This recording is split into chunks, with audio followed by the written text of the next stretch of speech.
नमस्कार मेरे प्यारे दोस्तों, मेरा नाम है सोनिया और सकल ज्ञान परिवार में आपका फिर से एक बार स्वागत है। आज के इस वीडियो में हम जान लेते हैं क्या मांस खाना पाप होता है और हिंदू धर्म के शास्त्रों में मांस खाने के विषय में क्या कहा गया है। आइए जानते हैं। गरुड़ पुराण में भगवान श्री कृष्ण ने मनुष्य और प्राणियों के भोजन के बारे में गरुड़ जी को महत्वपूर्ण ज्ञान दिया था। शेर, भेड़िया आदि जानवर मांस क्यों खाते हैं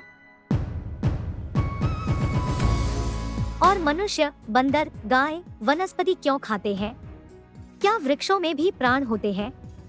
अगर वृक्षों में प्राण है तो उन्हें खाना सही क्यों होता है? और अन्य पशुओं को मांस खाना मनुष्य के लिए गलत क्यों कहा गया है?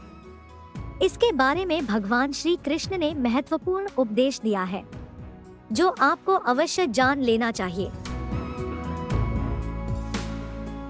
भगवान श्री कृष्ण कहते हैं, इस संसार में मौजूद प्रत्येक जीव गंध से ही अपने भोजन की तलाश करता है। जिसे जिस प्रकार की गंध प्रिय होती है वो उसी पदार्थ को खाने लगता है। मनुष्यों को सात्विक भोजन की गंध प्रिय होती है और हिंस्र पशुओं को मांस की गंध प्रिय होती है। श्री कृष्ण के अनुसार गंध की सहायता से ही प्रत्येक प्राणी अपना अपना भोजन खुद चुनते हैं। जिसे जिस चीज की गंध प्रिय होती है उसे वही चीज खानी चाहिए। जिन चीजों से उसे दुर्गंध आती है उसे उन चीजों का सेवन बिल्कुल नहीं करना चाहिए। मनुष्य व आदि प्राणियों को वृक्ष भोजन के लिए आमंत्रित करते हैं। वृक्ष अपनी गंध तथा सुंदर फलों से मनुष्य के मन को मोहित करते हैं ताकि मनुष्य आके उनकी फलों को खा सके। इसके पीछे वृक्षों का बहुत बड़ा रहस्य होता है। जब मनुष्य वृक्षों के फल तोड़कर अन्य स्थानों पर जाता है अथवा कोई बंदर वृक्ष के फलों को तोड़कर अन्य स्थानों पर जाकर खाने लगता है तब वो फलों के बीजों को वहीं पर डाल देता है। तब उन बीजों से अनेक वृक्ष उत्पन्न होते हैं। इस प्रकार से वृक्ष अपनी जाति का विस्तार करने के लिए अन्य प्राणियों को फल खाने के लिए आमंत्रित करते हैं। वृक्ष अपने फलों से विविध प्रकार की सुगंध छोड़ते हैं जिससे मनुष्य, बंदर जैसे आदि प्राणी वृक्षों की तरफ आकर्षित हो सके।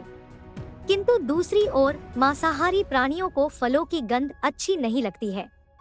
उन्हें शिकार के मांस की गंध प्रिय होती है। इसी कारण से मांसाहारी प्राणी केवल मांस का सेवन करते हैं। मनुष्यों को कच्चे मांस की गंध प्रिय नहीं होती है। क्या किसी मृत प्राणी को देखकर उसे खाने की इच्छा होगी? बिल्कुल भी नहीं, क्योंकि ये मनुष्य का भोजन नहीं है। किंतु पेड़ से गिरे हुए फल मनुष्य स्वाद से खाता है क्योंकि उसे फलों की गंध व उसका रस प्रिय होता है। इसलिए प्राणियों का मांस मनुष्य का भोजन नहीं है। भोजन वही है जो सृष्टि द्वारा मनुष्य को प्रेम से प्राप्त होता हो।